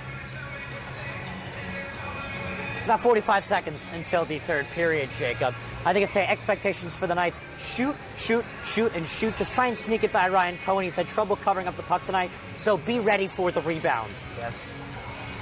I would definitely agree with that. Just send it on goal, hope for a second attempt. That's what I'd say, because Cohen has been lights out on those first attempts. He's made a couple highlight reel saves to end the first period and just before the goal in the 2nd period. About 10 seconds now until the puck drops for the 3rd period, Jacob. Summit, they've really just controlled the pace of the game just brilliantly. They got to continue their effort, according to their head coach, which is Ian Bell. We also like to thank Principal of Summit, Stacy Grimaldi, and Superintendent Scott Huff, and Athletic Director Dan Healy. And the rest of the administration, of course, for James Caldwell and for West Essex. 3 schools represented today in the first game, 2 in the next game. We have the 3rd period underway of the first game, Jacob. Thank you, Ryan. You're welcome. Puck winding around the wall, off a skate. Infosino, nice pass, finds Joe Namiatov. Namiatov, wired shot, just wide of the net. That's a couple inches lower, Ryan, goes bar in. Namiatov with the puck knocked off his stick. Karepka had it swept off him from Nathan Steele. Delayed offsides, forces someone to have to regroup. Steele will collect. Steele is fought off the puck by Creel. Creel chips it into the corner where Infosino is back. Infosino. And an odd man rushed the other way for Summit. Steele. Shoot, save, rebound, swept away. Picked up at center ice by Pat Lumello.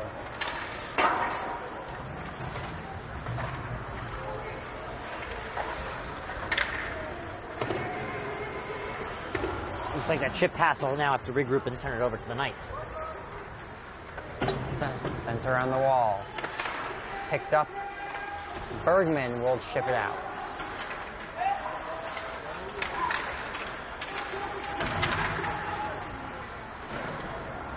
Oswald had trouble controlling at the blue line. Stolen off his stick.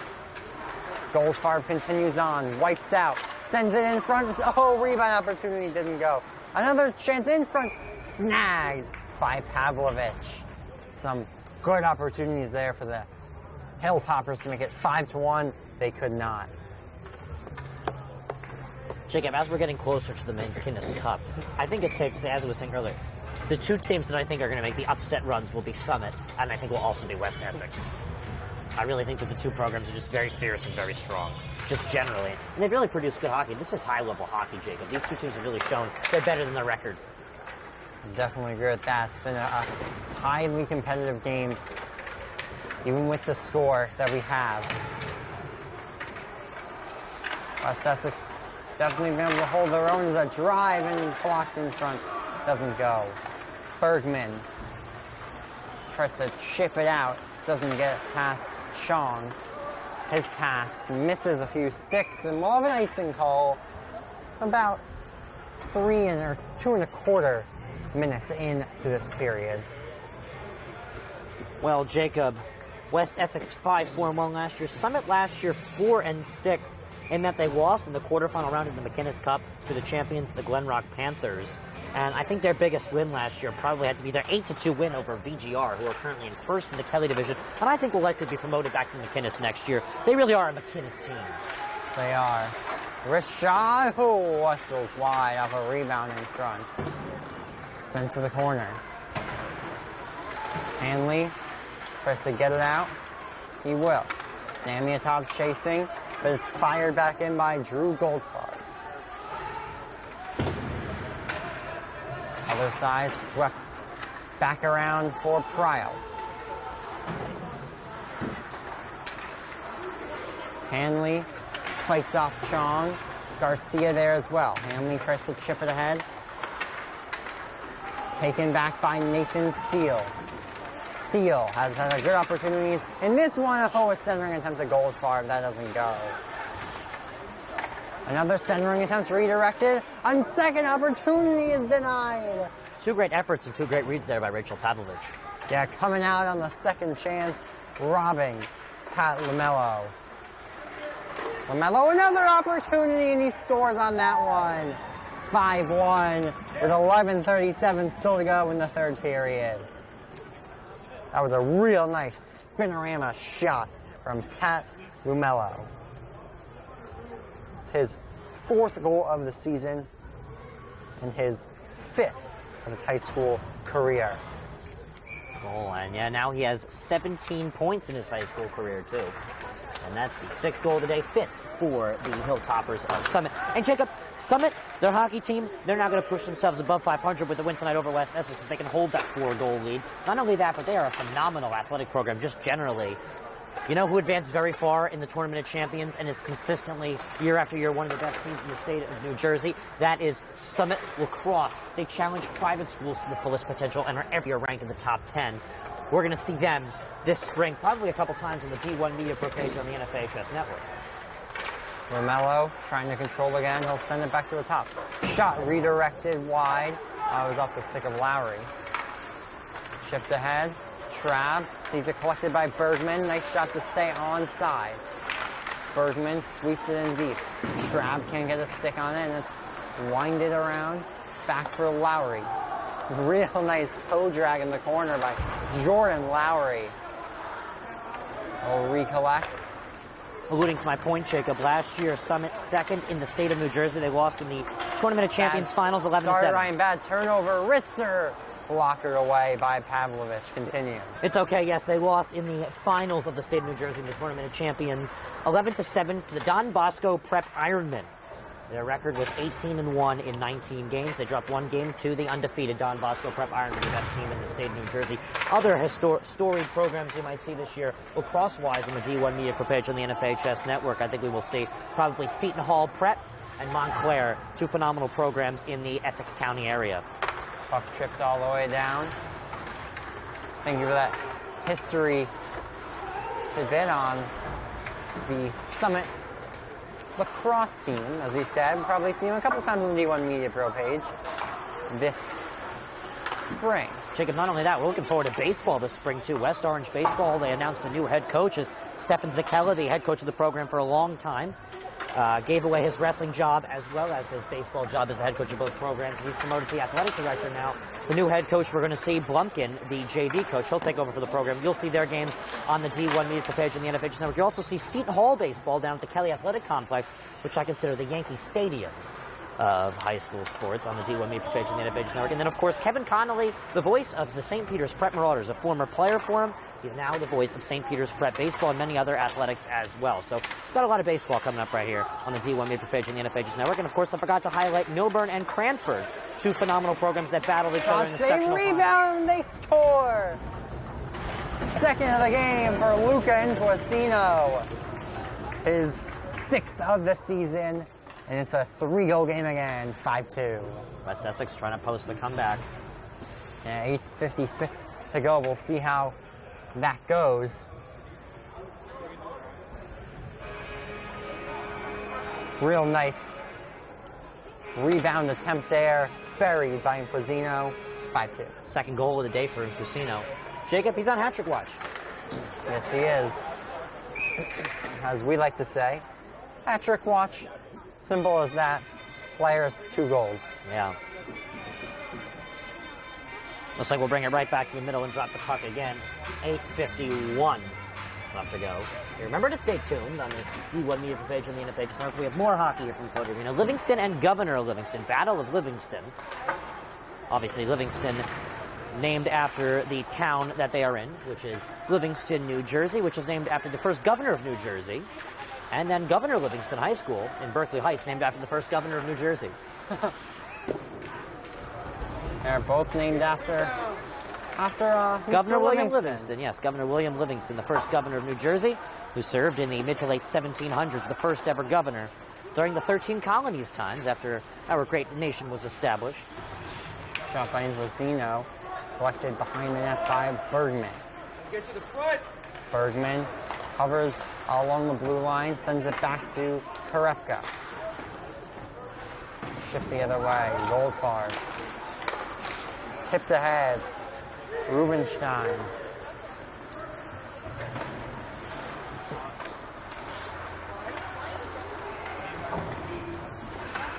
Sent it up. Big hit there. Laying the body on Andy Lamello was Liam Hanley. Hanley will pick it up again and start the travel up ice. Ryle had it knocked off his stick. Karepka fighting for it. Puck doesn't go out. Karepka will regather in his own end. Thinks it ahead for Namiatov, Joe Namiatov. Small kid, but has speed. Namiatov to the top. Karepka, nice job to get it back to the point, but Karepka's shot is blocked. Castellanos, wrister, ooh, had it aside by Cohen. Ryan, if I'm West Essex, fire it high on Cohen. We'll see what happens. They haven't really fired it high on him all day. Or all night, I'm sorry. Yeah, Jacob, one thing I've also noticed, too, Cohen has been all over the place in goal. He's been a little slippery covering the puck, but he's been really doing a good job just putting his body in front of the puck as well. And West Essex really missing the frame a lot today. I think we've seen Infusino poke a lot over the net. Yeah, and winning a hockey game, Ryan, just sometimes that's simple. It's just getting it on goal. The difference of what someone is doing is it's collected by Sears. Sears drops it off for Steele. Steele cuts to the middle of the ice and scores! There he is, Nathan Steele getting on the board. Shot trickles by Pavlovich off her blocker and in. 6-2 with 6:11 to go in the game. She tried to poke it out with the stick last second, but it just snuck into the corner of the net. And that's how we see goal number 8. Seems like every time West Essex tries to sneak back in, Summit just pulls right back out.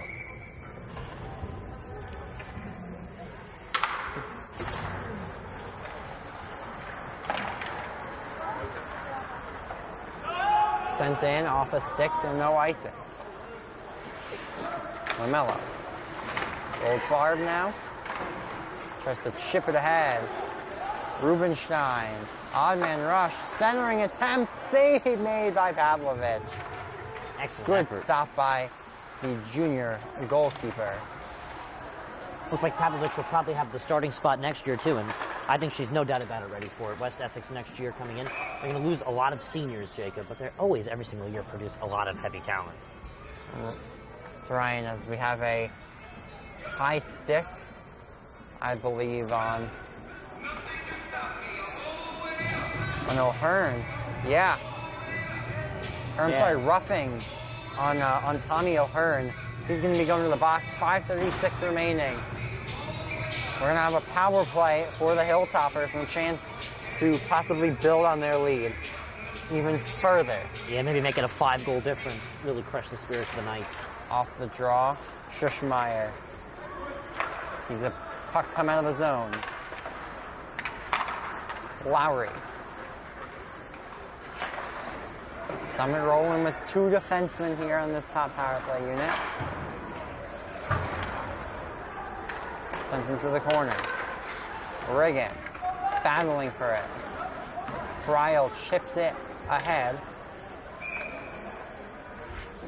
Interference penalty here, Ryan, so that'll even out the playing field, make it a 4-on-4, 4-minute 31. You know what I've always said is great about the NJIIHL? The excitement of promotion and relegation within the three divisions, Jacob. It's always really interesting to see every year who's going down, who's going up, and who's staying. I think McInnis-wise, I really think Montclair might be the team that's going to see themselves playing Kelly hockey next year. Yeah, if I was to take a guess, I'd say VGR goes up, Montclair goes down. I think that's the safe assumption. VGR red hot since their first loss of the season to Livingston. There's only 1 of 3 losses they've had, and they've played 13 games. They also have a tie as well. And in terms of McMullen to Kelly, possibly see West Orange make the jump back. That's going to be a close one. They're going to have to compete with Scotch Plains Fanwood. Going to have some competition. I think Milburn will probably see themselves in the McMullen division. They picked up their first win of the season, a 5-goal difference of 11-6 against Kearney of the McMullen division. So they're definitely ready for the McMullen division. And that was their first win of the season. They moved to 1-6. Yeah, it's been a rough year thus far for Milburn. Lost a lot of their players to private schools. But right now we're watching McInnis division hockey between the Knights and the Hilltoppers. 6-2 your score as we are in the final 5 minutes, but an odd man rush. Nice play by Namiatov. He's on there with Infosino. Namiatov shot. Oh! Took a deflection and went off the, I believe, skimmed the far post. Oh, poor communication leads to a turnover and shift up the other way by Rubenstein. Other side around. Spinning away is Karepka. 27 seconds and then a abbreviated Knights power play. Namiatov outside, tries to cut to the inside for a net save. Rebounds loose. Oh, and Quasino looking for the hat trick. Couldn't quite get a stick on it. O'Hearn has it swept off his stick. Picked up by Lowry. Jake Lowry, outside, inside, backhand attempt there off the feed from Lowry by Pat Lamello. Is stopped. 1 second remaining before O'Hearn will come out of the box. That was also a very good effort there by Rachel Pavlovich, too. Very good effort to keep the puck from staying into the back of the net. 6-2 difference in favor of Summit. And Jacob, well, Summit with the win, they moved to 6-5-1 on the season. That's big for them. They pushed themselves back into the above 500 range. Yes, Last year they went 4-6, but historically a very strong ice hockey program. Yeah, Summit has really been on fire as of late. They showed that in this game. Domination over what some consider to be a slumping hockey team in the Knights, but a talented one. As out of the box comes O'Hearn. Icing call. Slamming his stick down on the ground. Justin Bergman. Jacob, 3:23. Jacob, still plenty of hockey left to play this season for both teams to turn it around, specifically for West Essex, as they would fall to 4-8 with this result to hold or to not move to their favor. 12 games played. You're anticipating possibly a 20-game regular season, including a cup hockey of the McInnis division, going to be very tough, and then playoffs in the sectional tournament. You win, you move on to your group tournament. Bergman shot, save, rebound, front of the net, sitting there.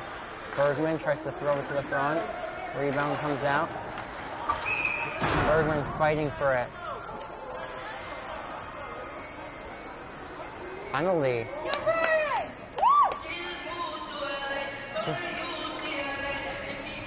And that looks like Zach O'Toole for West Essex entering the box, Jacob, the guilty verdict. Cross check.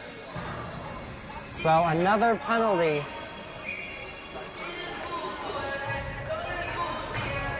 It's going to be dueling minors, Ryan, so we'll stay 5-on-5. Jacob, just a reminder, more McInnis hockey coming this long weekend. As on Martin Luther King Day at 2 p.m., we have puck drop for Livingston as they take on the West Essex Knights. Two teams featured today will meet each other on Monday. Instead of playing games back-to-back as they are tonight, they'll take each other on a Monday in the second leg of the Exit 5 rivalry. That should be fun. I'll be on the call for that one. On the D1 Media Pro page on the NFHS Network, Livingston, the victors in the first meeting between the two. And West Essex will try and change that, coming off of a loss here against Summit, and try and take down the top team in the McInnis division. Steele doing a nice job there, shimmy his way around and flying the body there. You're seeing why he is one of the best players on this Summit ice hockey team.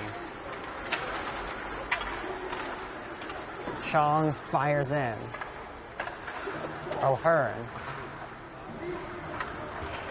Lays to the trap. They'll find Bergman. Bergman chips in.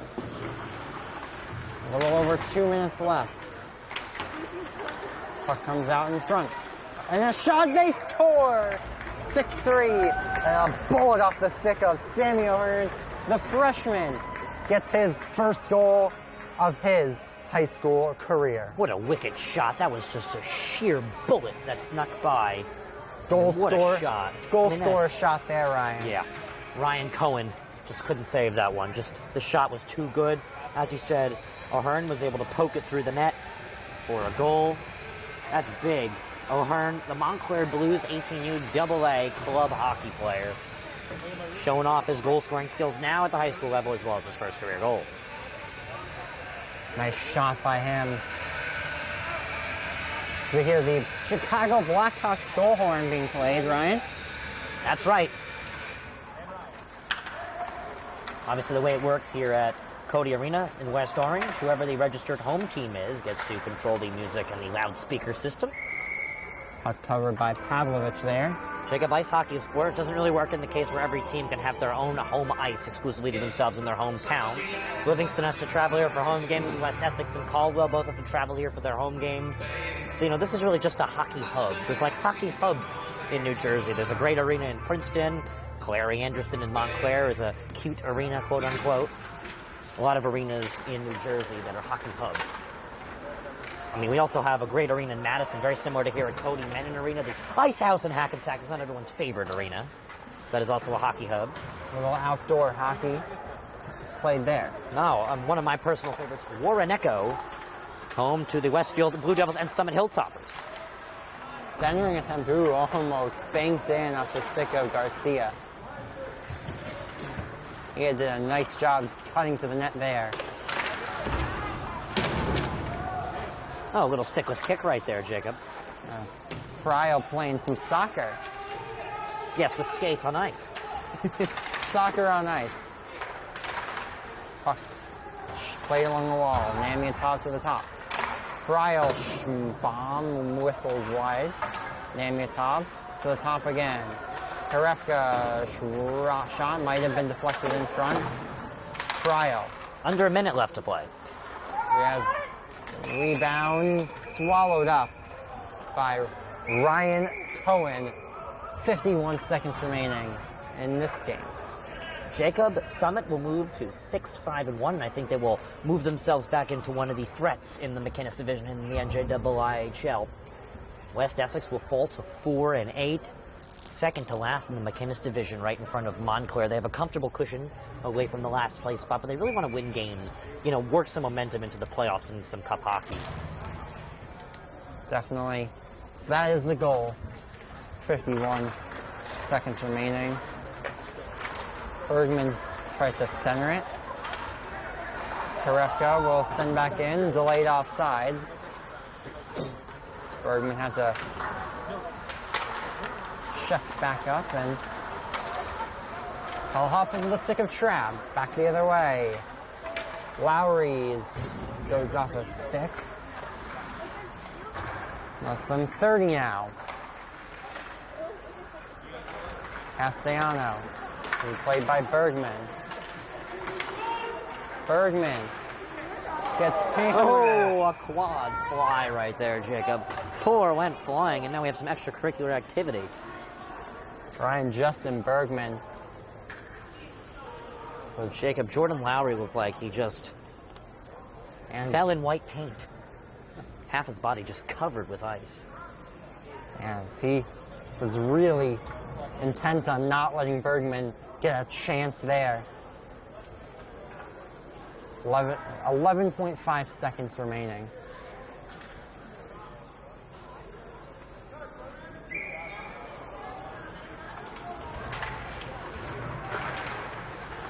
puck comes out. Trabb takes a whack at it, goes wide.